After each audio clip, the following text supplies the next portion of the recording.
Good morning, my dear students. Today, let us continue our magnetism and matter lesson with some important concepts. Okay? Let us see the difference between permanent magnets and temporary magnets. Temporary magnets means those substances which can be magnetized easily and which can be demagnetized easily are called temporary magnets.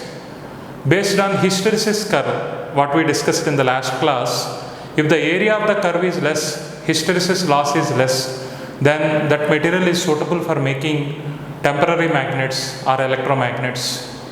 If area of the hysteresis curve is more, that means hysteresis loss is more, those materials are used for making permanent magnets. Today, let us understand the difference between permanent magnets and temporary magnets. So, point by point, I will explain the differences between permanent magnets and temporary magnets. Permanent magnets.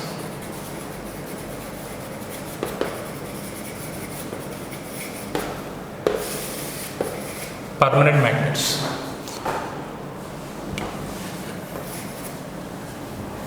The substances which retain their ferromagnetism. You know about magnetic materials. Diamagnetic materials are there, paramagnetic materials are there, ferromagnetic materials are there.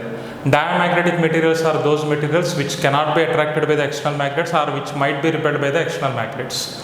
Paramagnetic materials are those materials which will be attracted feebly by the external magnets. Ferromagnetic materials are those materials which are strongly attracted by the external magnets.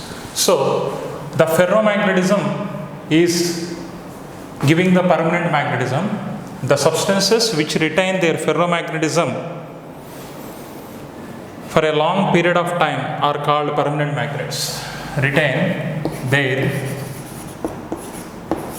ferromagnetism. Retain their ferromagnetism for long period of time.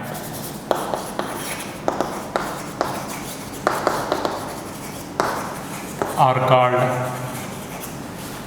permanent magnets.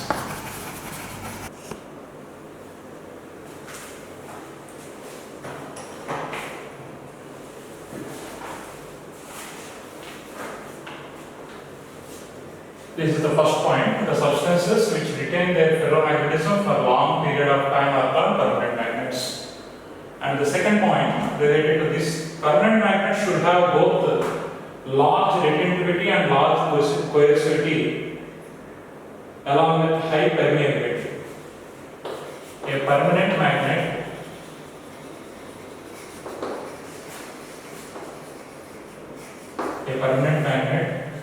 should have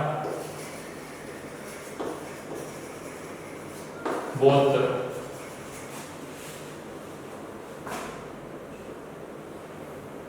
large retentiveness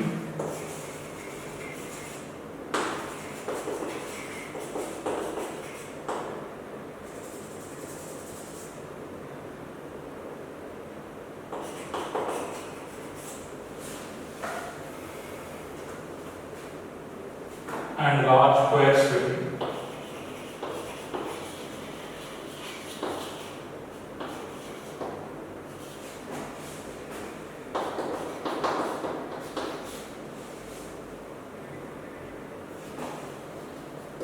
Large retentiveness and large coercivity along with high permeability.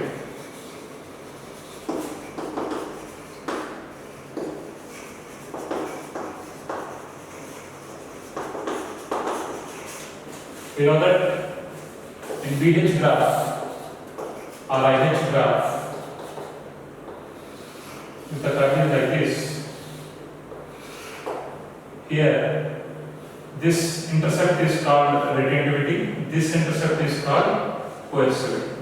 Retentiveness is the amount of magnetism that retained in the substance even after removal of external magnetic field.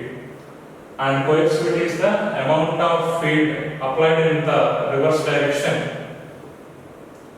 to remove the residual magnetism. So the value of retentivity and coercivity both should be large, including high permeability. The third point about permanent magnet is the best suited materials are the best suited materials are the best suited materials are cobalt, steel, nickel,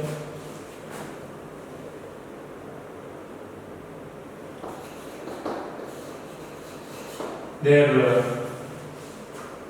all nickel, aluminum, nickel, cobalt alloy,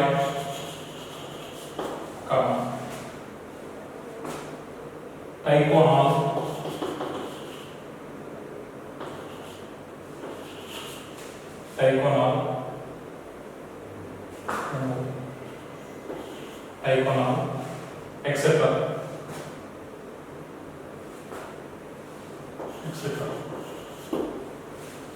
Among all these materials, we prefer steel due to high coercivity for making of permanent magnets. We prefer to use steel. After to steel, all nickel are used for making permanent magnets. The fourth point about permanent magnets is the very suitable alloy of highest coercivity is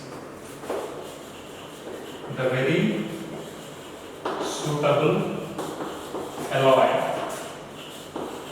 of high coercivity or highest coercivity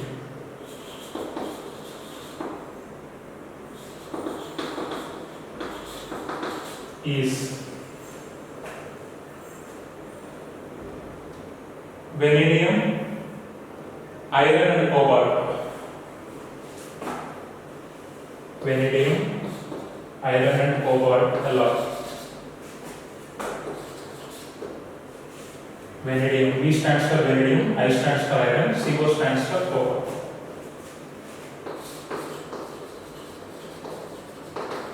Vanadium plus iron plus cobalt.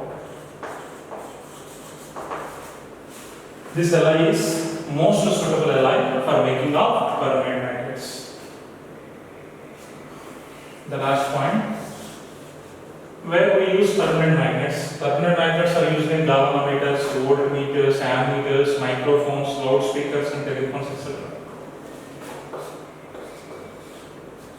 Permanent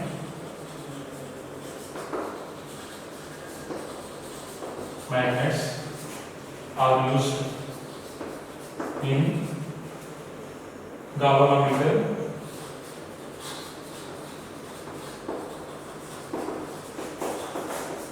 voltmeter, ammeter, microphone,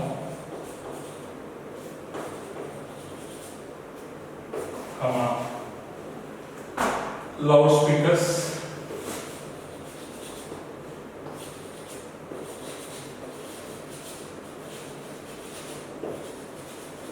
and the telephone,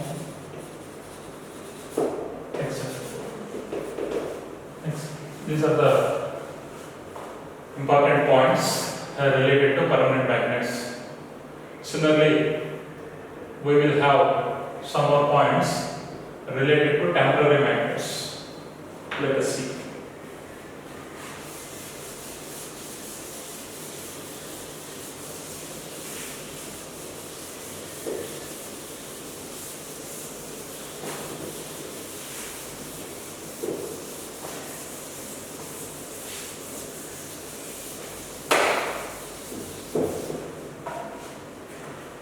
Now we are going to discuss about temporary magnets.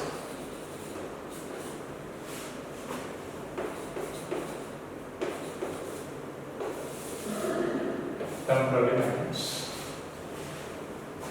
So, you know about permanent magnets. Permanent magnets are having high coercivity, high retentivity, and high permeability. Here it is the reverse case. These are having low retentivity, low coercivity, and a small hysteresis loop area. That means hysteresis loss is small. Okay. These are having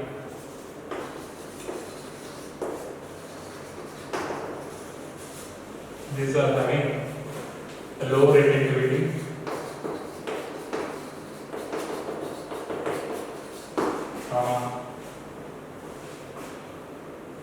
low coercivity,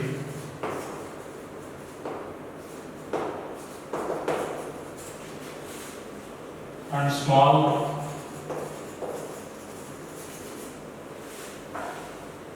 hysteresis loss.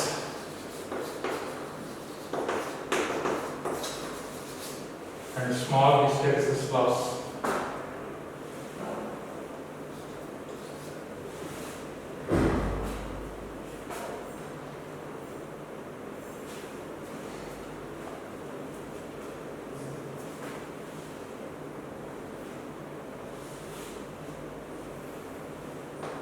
The second point, the soft magnets are used in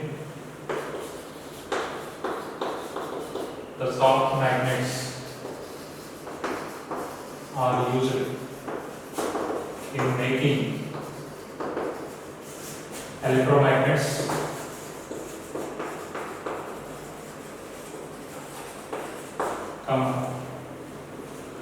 cores of transformers,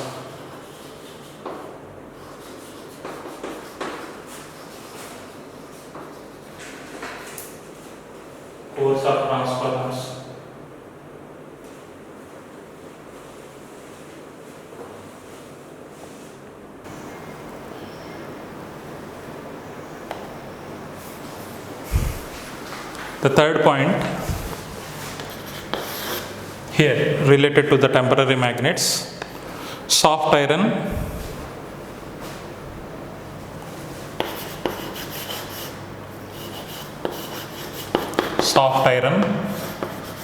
comma,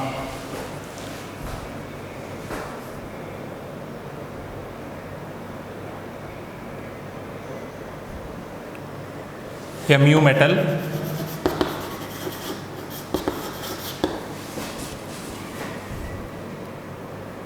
and St alloy.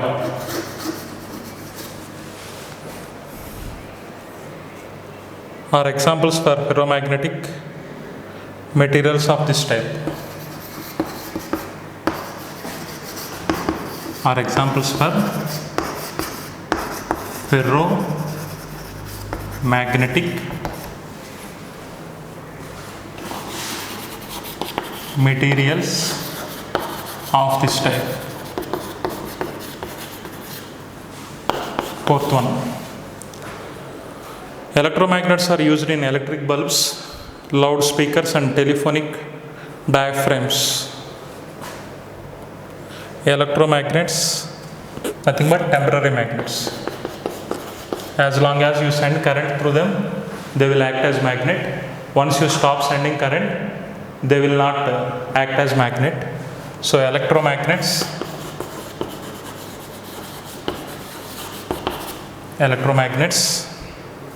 are used in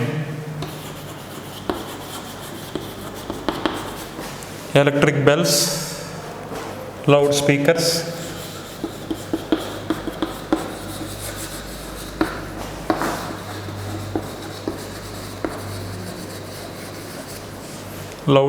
and telephone diaphragms.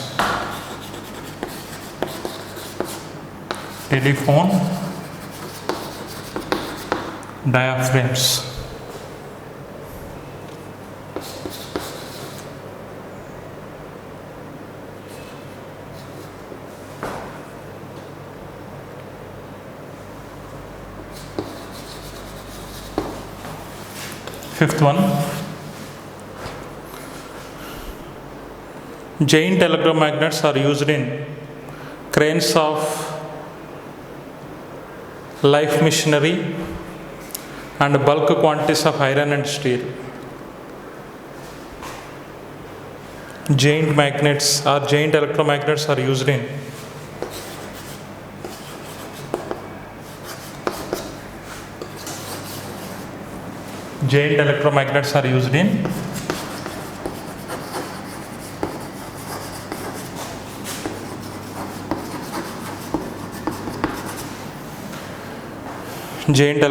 are used in cranes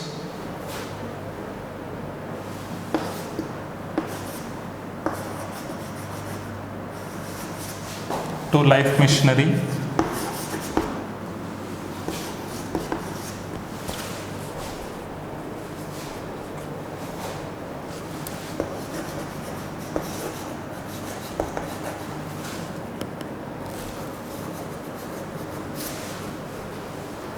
and bulk quantities of iron and steel. To lift cranes to lift machinery,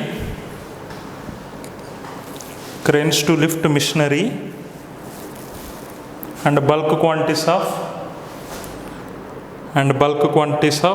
iron and steel. To lift machinery, bulk quantities of iron and steel.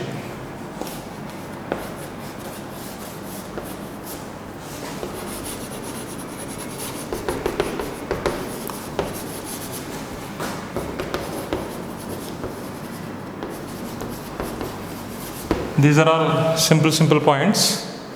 You can read them through even our integrated material.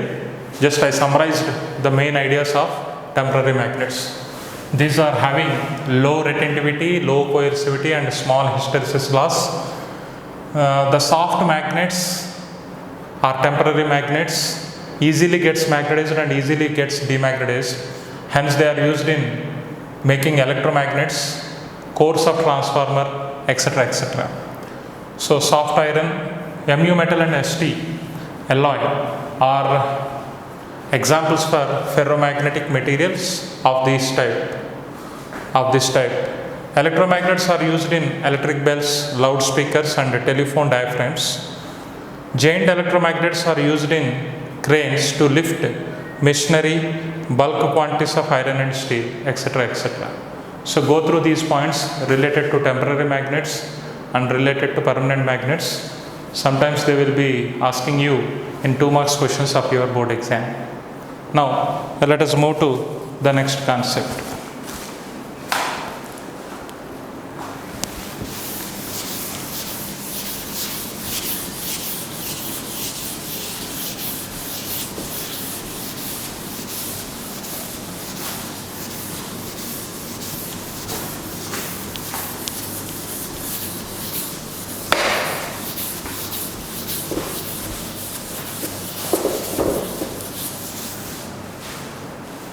The concept name is tangent law. Very important law for objective point of view. Tangent law. Whenever we keep a magnetic needle in between two mutually perpendicular magnetic fields. For example, this is the direction of earth magnetic field BH. This is the direction of some applied magnetic field B. If these two magnetic fields are perpendicular to each other, if I keep a magnetic needle in between them, like this, which can freely move over a pivot at O, okay, what will happen? Because of the external magnetic field, every magnetic needle or magnet experiences some torque. This magnetic field will try to align this magnetic needle into its direction. Earth magnetic field also will try to align this magnetic needle into its direction. So there is a clockwise torque because of the applied field. There is an anti-clockwise torque because of the horizontal component of earth magnetic field. Both will make the magnetic needle to stay back at certain angle. This is the direction of m bar, magnetic moment vector, which is making some theta angle here like this, making theta angle like this. Now I would like to give the relationship between B, BH and theta. B, BH and theta. So here clockwise torque on this, due to the external field is given by MB sine theta. Actually this is theta, means this is 90 minus theta, sine 90 minus theta. This is the clockwise torque.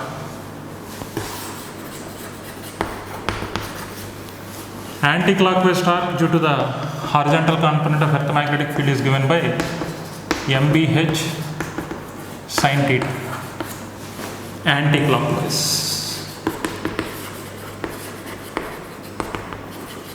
So as net torque on this needle is 0, tau net is equal to 0. That means clockwise torque must be equal to anti-clockwise torque. MB sin 90 minus theta is cos theta is equal to MBH sin theta. Magnetic moment gets cancelled on both sides.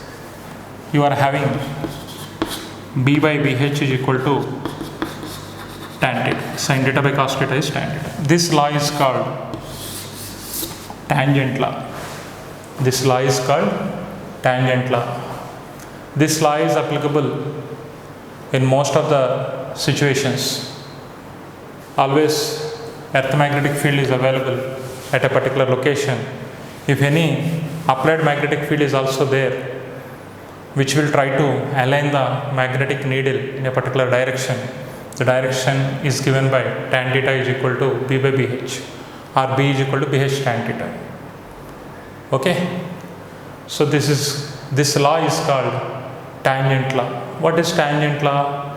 Whenever there are two magnetic fields which are perpendicular to one another, any magnetic needle kept at intersection point of the two magnetic fields, it will align itself at an angle theta with horizontal component of earth magnetic field, such that tan of that angle is equal to ratio of the applied field by applied field to horizontal component of earth magnetic field. This law is called tangent law. Based on this tangent law, we designed an instrument called tangent galvanometer, which is used for measurement of horizontal component of earth magnetic field. So tangent galvanometer is an instrument which works on the principle of tangent law and which is useful for measurement of horizontal component of earth magnetic field. Now let us learn about tangent galvanometer. So the next concept of our discussion is tangent galvanometer.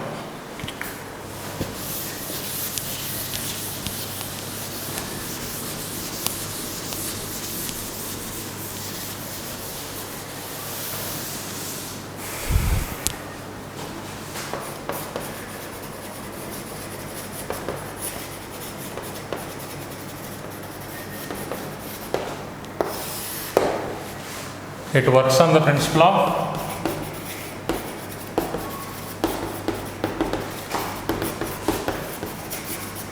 tangent law, used for measurement of pH. Okay, this tangent galvanometer construction is like this. It will have a non-conducting material in the form of a groove in vertical circular shape. It is fixed to a table like this, which is having some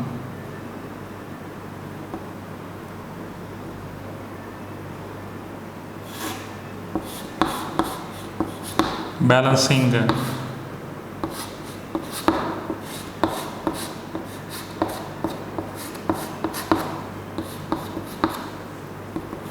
supports like this.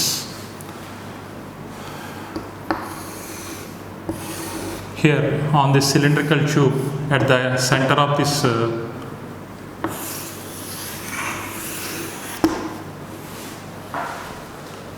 non-conducting groove, we will have a deflection magnetometer.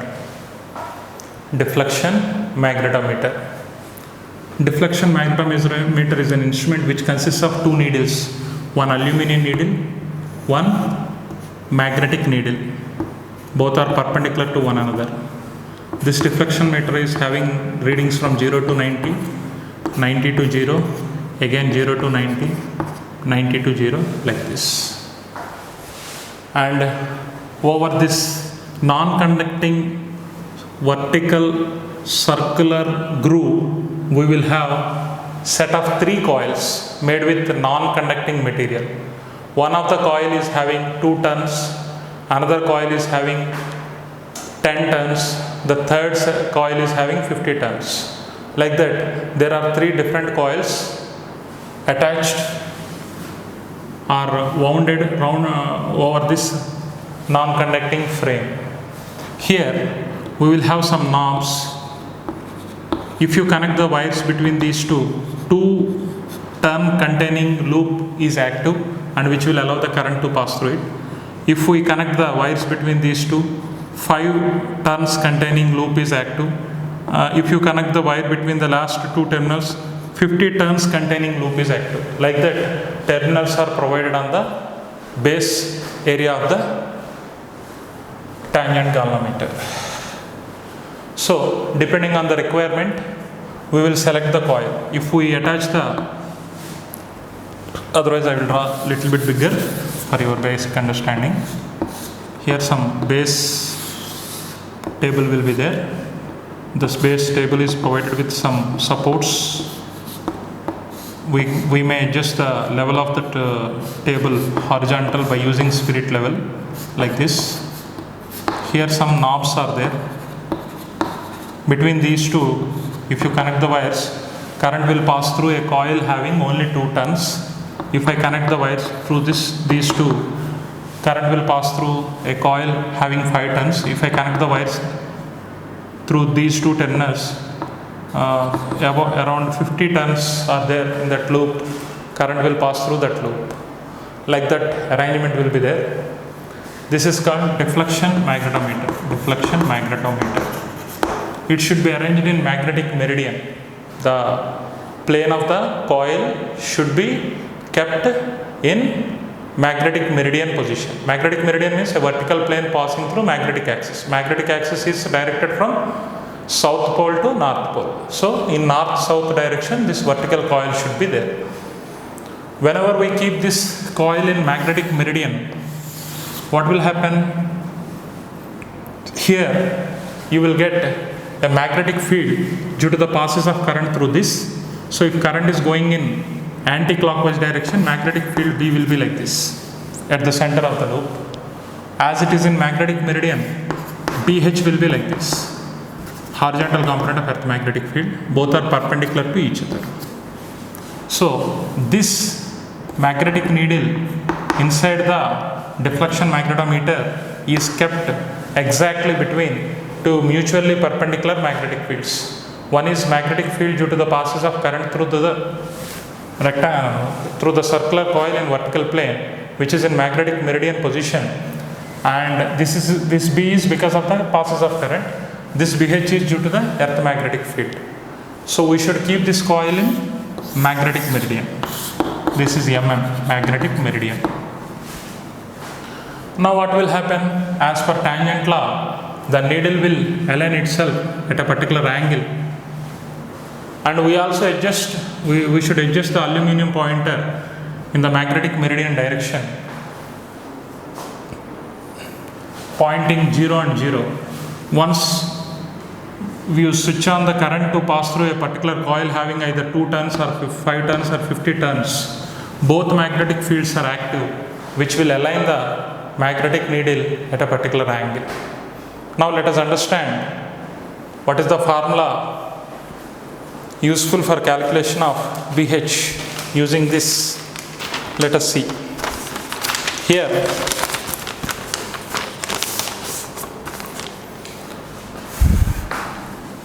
just now we calculated B is equal to BH tan theta. This is tangent law. We are able to apply tangent law since both fields are perpendicular to each other. So B is equal to BH tan theta you can use. B is the magnetic field produced due to the passes of current through the coil. Due to the passes of current through the coil. Okay. Now, you know that at the center of the coil, the magnetic field is given by mu naught I by 2r, as there are n turns, n into mu naught I by 2r, n into mu naught I by 2r.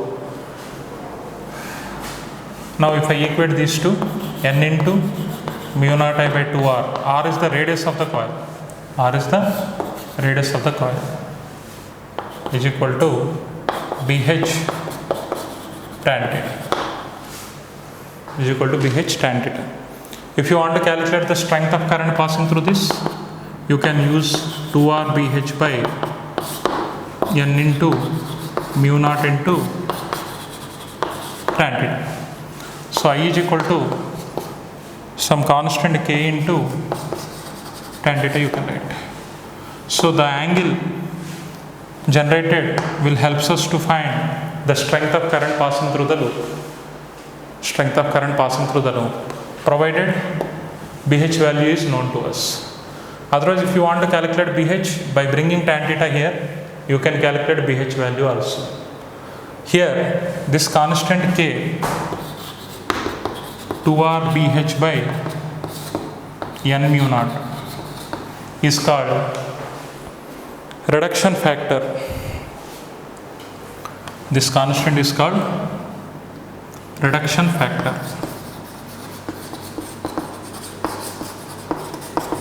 This constant is called reduction factor.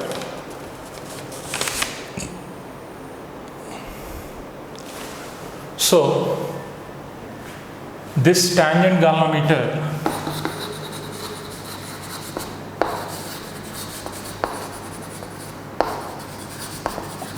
means an instrument used to measure small amounts of current. So here we are able to measure the current. You can measure currents of the order 10 power minus 6 ampere. So use it for measurement of BH, or R used for measurement of currents of order 10 power minus 6 amperes. Microampere currents can be measured easily with the help of tangent galvanometer. So these are the important points related to the tangent galvanometer. Once again, briefly I will tell you. Tangent galvanometer is an instrument which is used for measurement of small amounts of current of the order 10 power minus 6, and which is also can be used to estimate the horizontal component of earth magnetic field at a particular place. This tangent galvanometer works on the principle of tangent law. In order to apply tangent law, we should have two magnetic fields perpendicular to one another. In order to have the magnetic fields perpendicular to one another, we should keep the vertical coil carrying current in this tangent galvanometer in magnetic meridian plane. Once you keep it in magnetic meridian plane, whenever current is passing through this, it generates some magnetic field. The magnetic field is in a direction perpendicular to the plane of the coil passing through the center, and BH, horizontal component of magnetic field, is like this. Both are perpendicular to each other. So by applying tangent law, by applying the formula what we derived using Biot-Savart law or Ampere's law for the strength of magnetic induction at the center of a current carrying loop, by equating these two, I am able to find the strength of current passing through the galvanometer, provided you are having BH value. Suppose you are not having BH value, if you know the current passing through the coil, then you can calculate or estimate BH at a given place. So this is the idea of tangent galvanometer.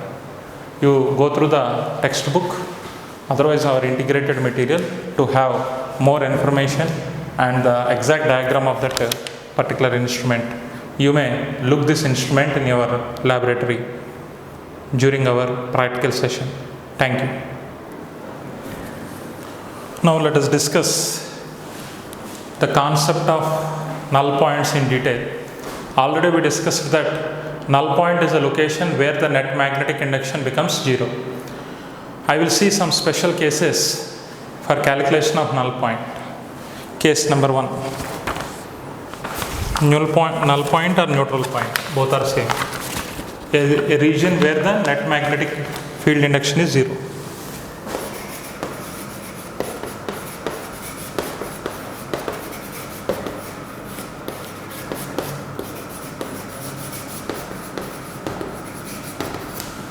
Neutral points or are null points. Here, null point is a location where net magnetic field B value becomes zero. Null point is a location where net magnetic field B value becomes zero. Case number 1. If two poles of pole strength and M1 and M2 such that M1 is less than M2 are separated by a distance d, the distance of null point from pole M1 is. Case 1. There are two isolated magnetic poles of pole strengths M1 and M2. M1 is less than M2. M1 is less than M2. They are separated by a distance d. They are separated by a distance d. Now I need the location of the null point from pole M1. If suppose null point is here, it is located at a distance x. This distance will be d minus x. This distance will be d minus x. If I calculate the location of null point is a location where the net field should be zero. Because of this, here if I keep one unit north pole, it experiences a field in this direction B1. So B1 is given by mu naught by 4 pi into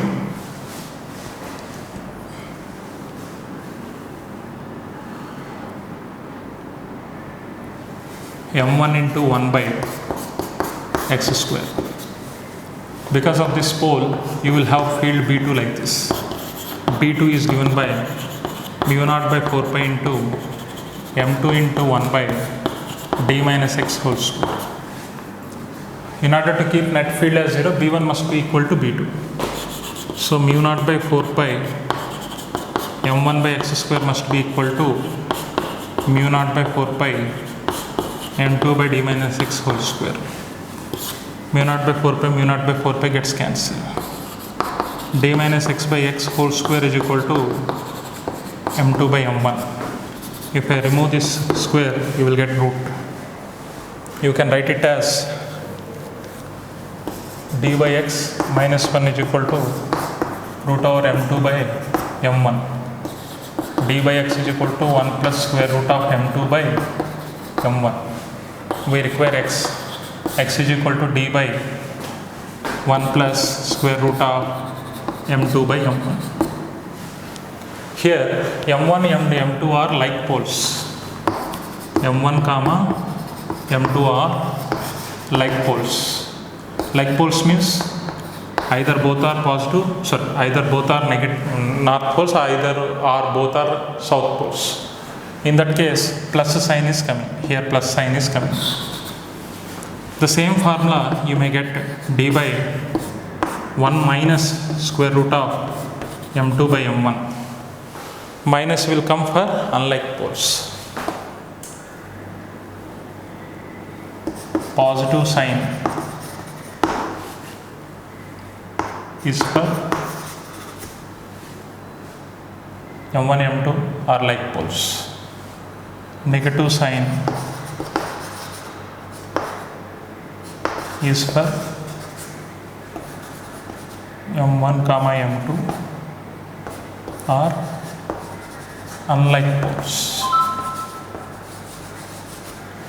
So the distance of null point from smaller magnetic pole. That means the pole with smaller pole strength. From the smaller pole strength containing magnetic pole, the distance of null point is given by this formula. X is equal to d by 1 plus square root of m2 by m1, or like this. Sorry, here plus or minus is for 1, and here actually plus 1 is there, here you will get minus. So a simple formula you can write like this: x is equal to d by square root of m2 by m1 plus or minus 1. This is the general formula. Now if you do the calculation with the unlike poles, you will get minus sign here, minus sign for 1. Here 1 is having positive sign, here 1 is having negative sign. So the general formula is like this: d by square root of m2 by m1 plus or minus 1. And one more point, null point will be in the middle of these two when they are like poles. N will be between m1 and m2 in case of like poles. It will not be there in between m1 and m2, either this side or that side. You will find the location of null pole. Generally on this side you will get null point in case of unlike poles, like m1 is here, m2 is here. Null point might be here if m1 and m2 are unlike poles. Unlike poles, it will be on the line joining both, but not in between them in case of unlike poles. These points you should remember for solving problems related to null point in case of isolated magnetic poles. In case of isolated magnetic poles. Suppose you are given sharp bar magnets or magnetic dipoles. If you are given sharp bar magnets or magnetic dipoles, in that case also we can derive such formula. I will give you. Case number 2. Already we discussed case number 1 for isolated magnetic poles. Case number 2 for magnetic dipoles or short bar magnets. If two short bar magnets of moments m1 and m2 such that m1 is less than m2 are separated by d distance. Separated by d distance. The distance of null point from smaller pole. The distance of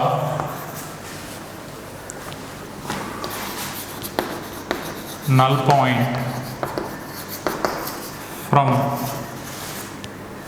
m1, smaller in the sense smaller magnetic moment, is given by x is equal to d by, earlier we have square root, now we have cube root, m2 by m1 power 1 by 3, again plus or minus 1. Plus 1 is, plus symbol is for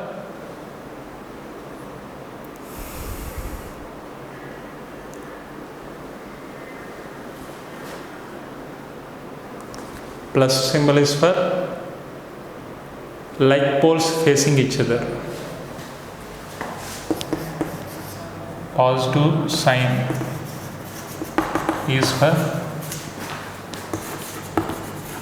like poles facing each other.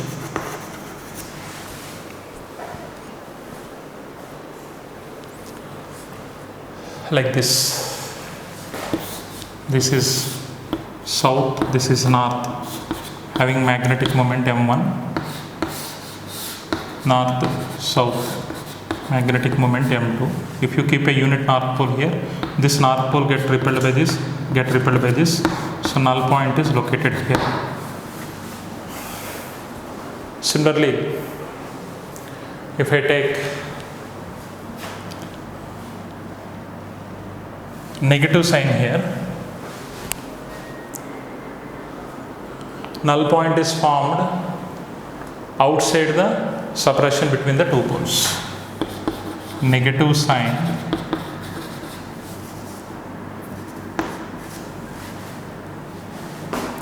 is for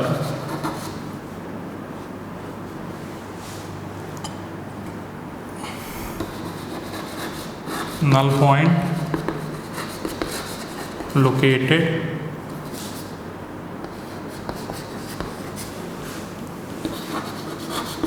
outside the space between them.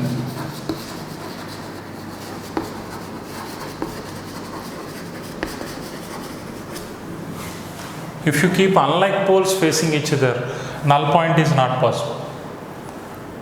Why? If you keep north to south, they will attract each other. They never form a null point. So that point also you should write here. When unlike poles face each other, null point is not possible.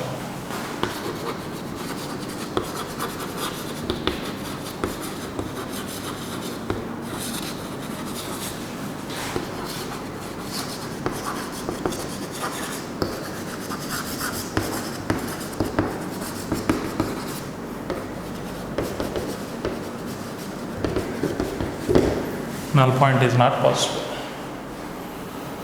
So these are the ideas you should remember while solving objective, and one or two more points we should discuss. That also will give you a brief idea here. Let me write a note.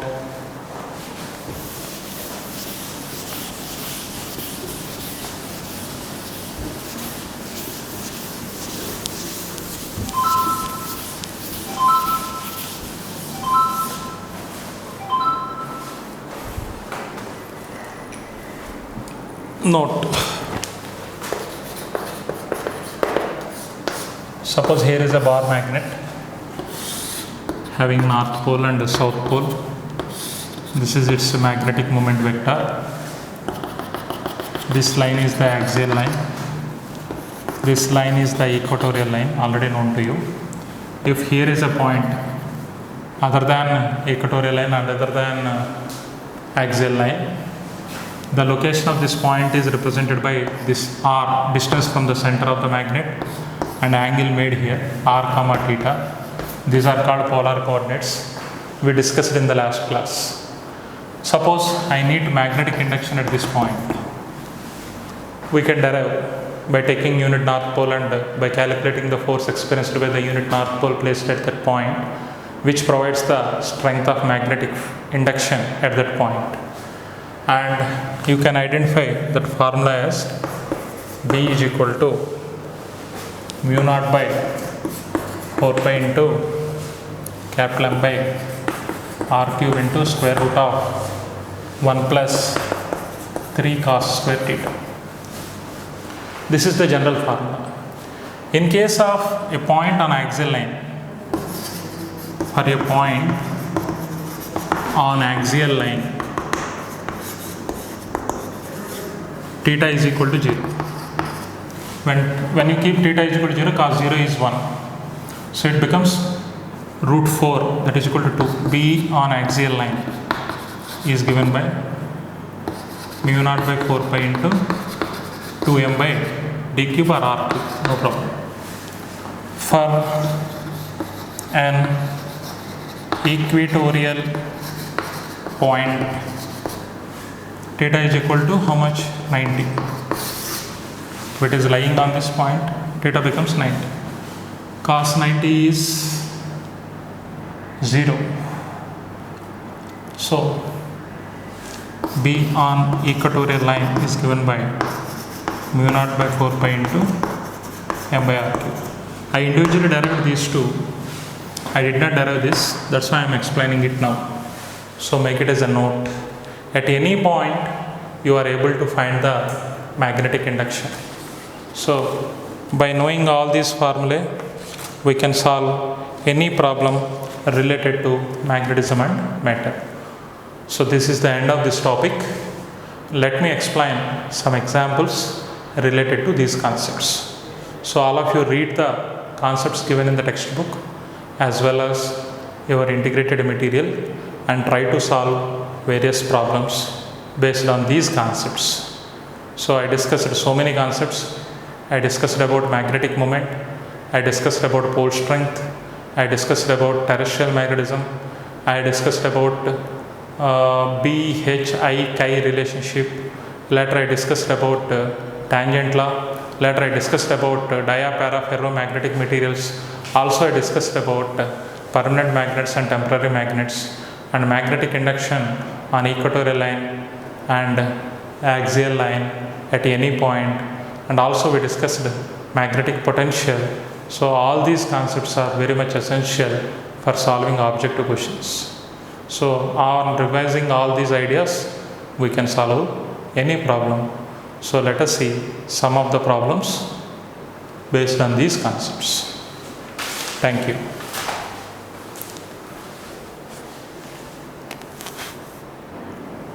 Now let us discuss some problems based on the concepts what we learned. First problem. If phi 1 and phi 2 be the angles of dip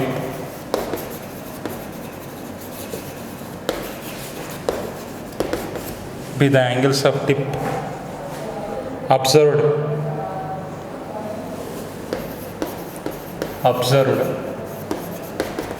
in two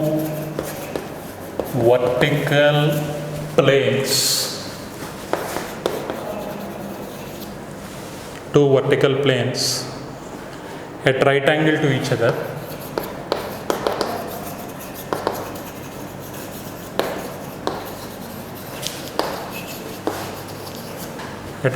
each other, and phi is the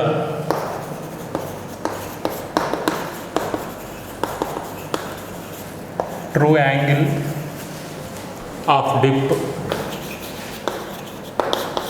angle of dip, show that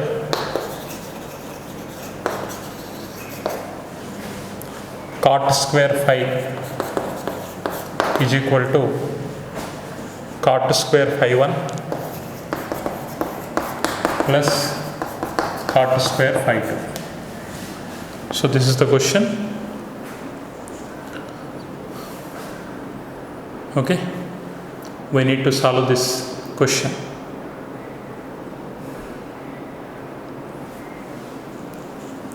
The solution is simple. Already we discussed about true dip and apparent dip concept. So based on that, we can solve this problem.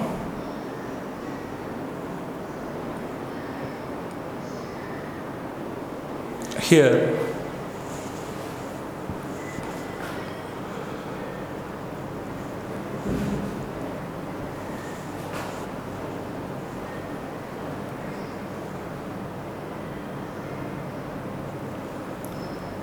solution.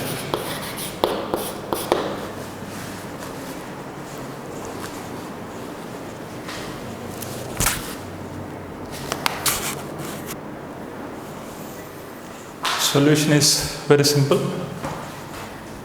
Let me take, this is magnetic meridian. This magnetic meridian itself is giving the direction of horizontal component of Earth's magnetic field. One of the plane among the two planes as given in the question is making an angle alpha with the magnetic meridian.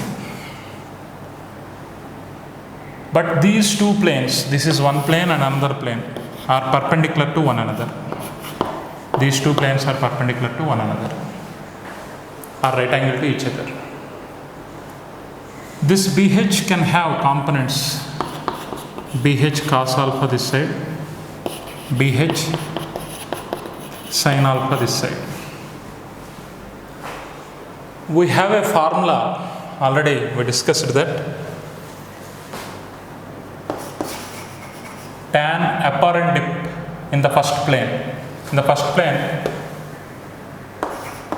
tan apparent dip is equal to BV by BH cos alpha.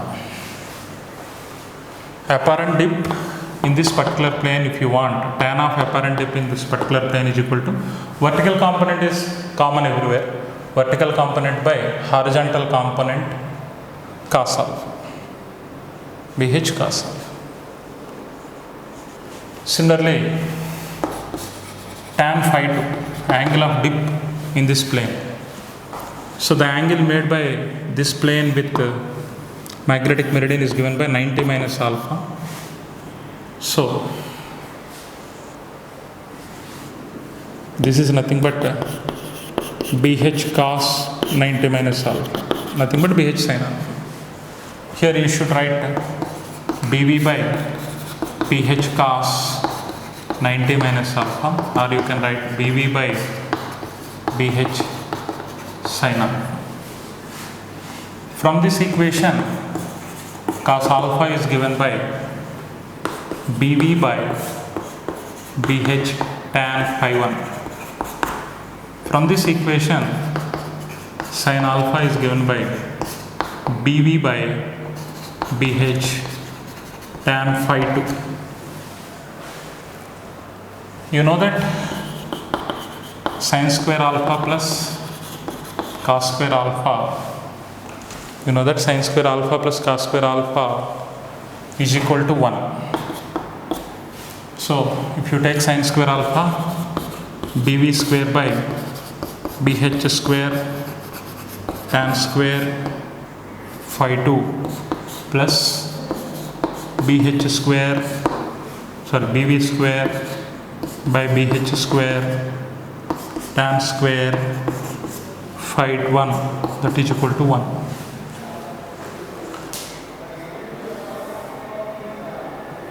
Now, if you simplify this, BV by BH whole square will come as common, 1 by tan square phi 2 plus 1 by tan square phi 1 is equal to 1.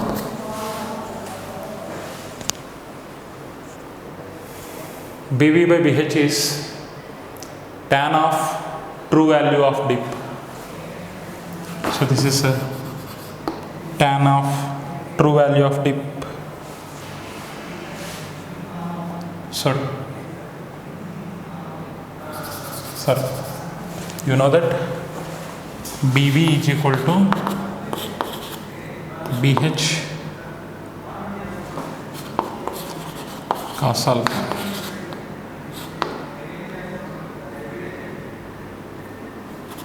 Or B cos alpha. BH is equal to B sin alpha. BV by BH is equal to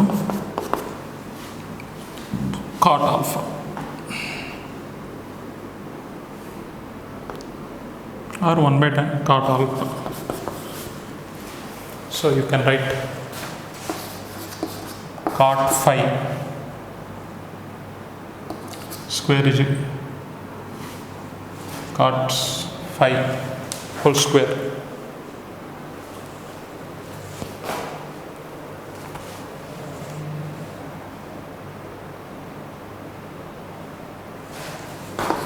This is cot square phi 2 plus cot square phi 1 is equal to 1.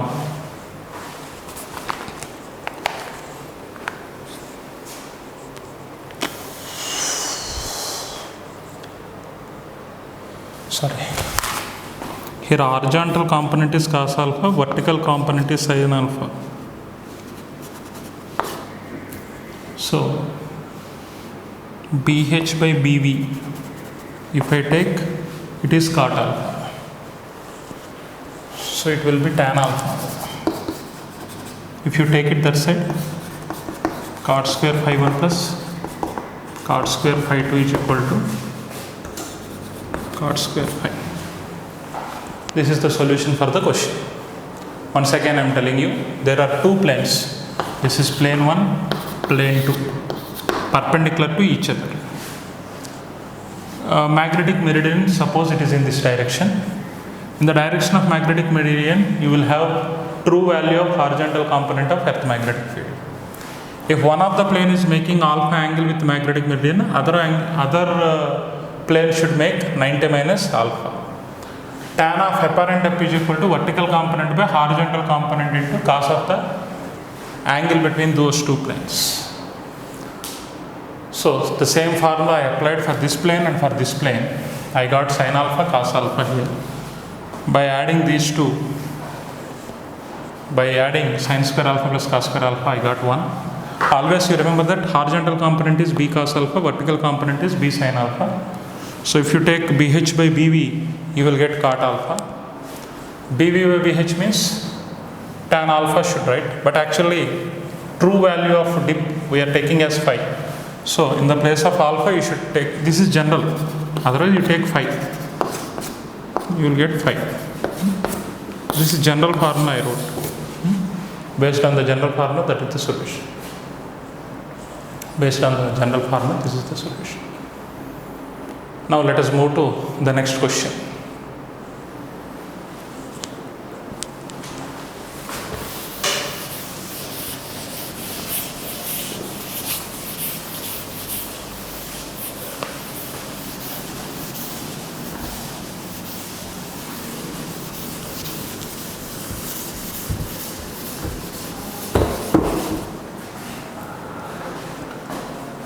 The question says,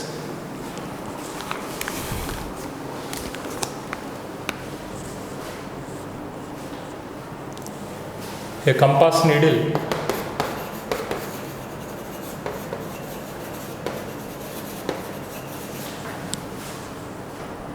whose magnetic moment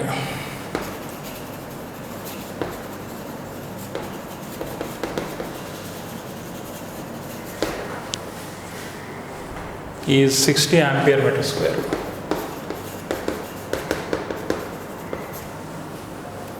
Pointing geographic north.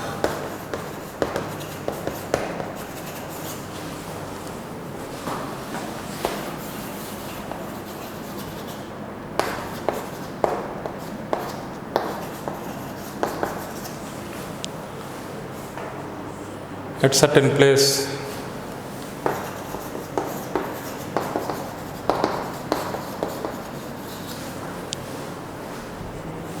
where the horizontal component of earth magnetic field is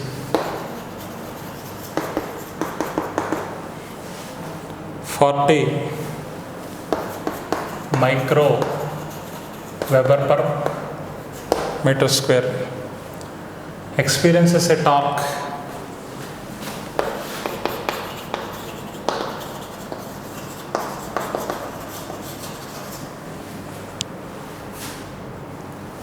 (1.2 into 10 power minus 3 Newton meter). What is the declination at that place?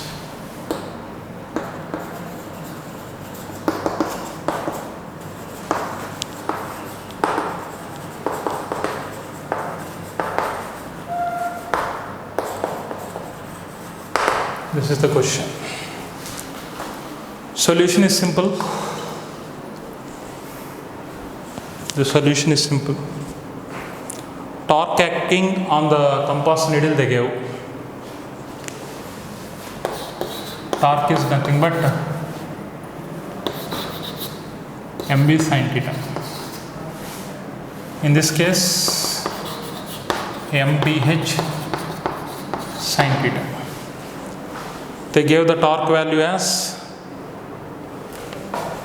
1.2 into 10 power minus 3, that should be equal to magnetic moment 60 into horizontal component of earth magnetic field 40 micro in the sense 10 power minus 6, sine of the angle sine theta.